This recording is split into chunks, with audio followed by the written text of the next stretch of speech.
Hey bruh, today we're going over more love after world domination. So episode 4 begins, right? And we learned that the Reaper Princess is actually a normal high school student. And that her being a villain is just what she does after school for work. So we see her and her group of friends walking, right? And they're like, you wanna hang out today? And then she's like, no, I have work today, right? But then her friend's like, well, I'm gonna get all the niggas since you keep working all day. She's like, I ain't worried about that. I already got a man. But right as they say that, they point out the main character, right? And he's talking to another girl and they're like, ooh, are they together? I totally shipped them, blah, blah, blah. Whole time, this bitch jealous as hell. Even though I know she's a high schooler, but the bitch look like she's 6 years old. Am I tripping? Anyway, she runs off in jealousy, right? And then we see what the actual conversation is that's going on between the main character and her. And we see that she had him meet with her, right? So we learned that she actually wanted to talk with him because she saw a picture that he was hanging out with another girl and wanted to know if he was talking to her. But apparently she was too scared to bring it up. So he took that as, oh, she's too scared to ask me for workout advice,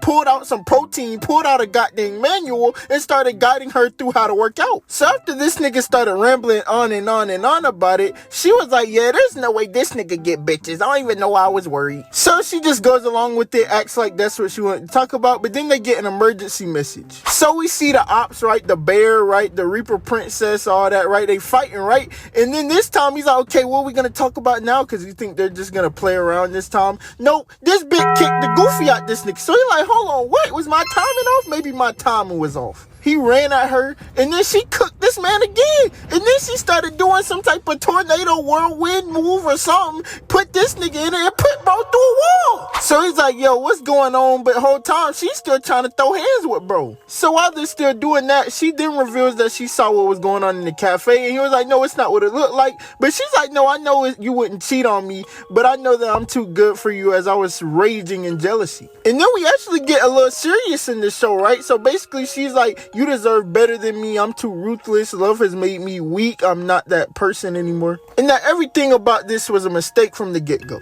But he hugs her and lets her know, look, bruh, I'm too deep in. I'm a simp ass nigga.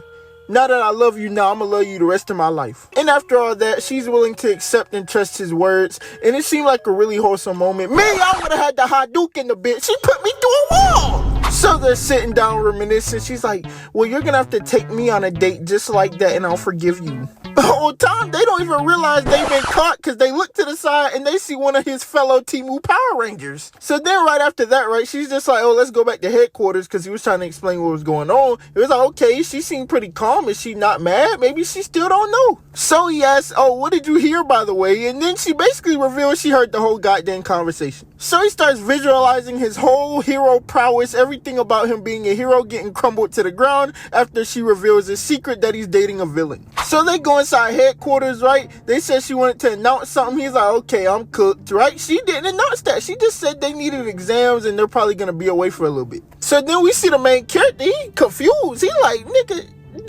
did she not see me? Like, what? Why is she not revealing it? So he talks about that with his girlfriend, right? And she's like, okay, I'll just go kill the bitch. But then he stops her, and then she stops and asks him to get him a drink because she spotted the girl, but he didn't. So then she describes an impossible drink, so it'll take him a long time. He goes off and then confronts the girl. So we see her activate Temu Power Ranger mode, right? Puts the suit on and she's getting absolutely cooked. But then when she's on her hands and knees, she's like, wait, I'm not done yet. She runs up on Shorty. Bro, she got cooked so bad. Shorty started to worry she wasn't gonna wake up. She was just sitting beside her. Now look, bro, if I wanted to challenge somebody to a fight and I tried to really beat the goofy out of them and they just sitting besides me saying they worried how they knocked me out, I would have got the blick. Anyway, the Reaper Princess asks her, okay, what did you fight me for? And she reveals that she was in love with the main character, and that's the whole reason why she joined the Temu Power Rangers. But then she also reveals that she actually cares about her too, and we see a flashback of when she was getting cornered in an alleyway, but got saved by the Reaper Princess, and says that they both deserve love and happiness. So they hug and cry, right?